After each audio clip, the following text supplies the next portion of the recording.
It's a life of hustle and survival. I remember when my ninth grade teacher asked me, Lisa, what do you want to be when you grow up?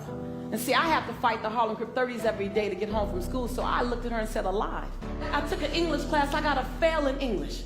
And my English teacher said in front of the entire class, Lisa, you have to be the weakest writer I've ever met in my entire life. Don't worry, my story ends good. Don't feel sorry for me. I got 7 under my belt. And then the same year, my speech teacher said, after giving me a D-, I knew I had an A in speech. Like, come on. He obviously didn't agree with me. He gave me a D- and said, quote unquote, Miss Nichols, I recommend you never speak in public, that you get a desk job. So here's the beauty of that story. Other people's perception of you ain't none of your business.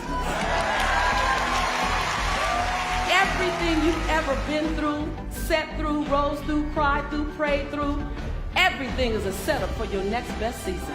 And the way you forgive the perceivingly unforgivable, the way you love the perceivingly unlovable, the way you accept what seems to be unacceptable, the way you embrace after you've been betrayed, the way you do that is the way you will lead us. Your light belongs to everyone who'll be illuminated because you were bold enough and obedient enough to let your light shine. Yes, yes, yes, yes.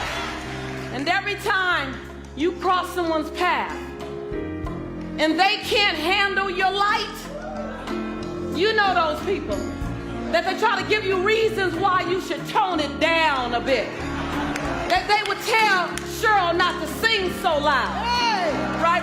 They would tell me to shut up in class. They tell you you're kind of strange. You know those people. Dream snatchers, vision busters. Don't be mad at them. They can only love you to the capacity in which they're able to love themselves. Don't be mad at them. Don't be mad at them. Pray for them. Love them. Because they're dealing with themselves like we're dealing with us. But I want you to remember that your 70 watts has to be turned way up. Because you got way more to give us. It ain't over yet. Don't put a period when God put a comma. And when you turn it up to 159 watts, you know, you keep turning it up. You stop dimming your light. You say, today is the first day of the rest of my life. You turn it up. You're going to find people that can't handle your light. And before today, you might have dimmed your light. You might have shrunk a little bit. You might have tempered it down a little bit. But after today, I want you to see this. After today, turn the lights up. After today, you don't dare dim your light. As your light gets brighter, you're going to disrupt some people.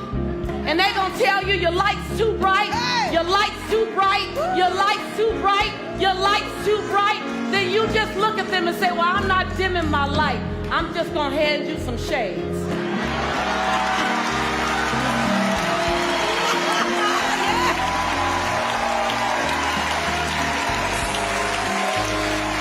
I'm just saying, why don't you start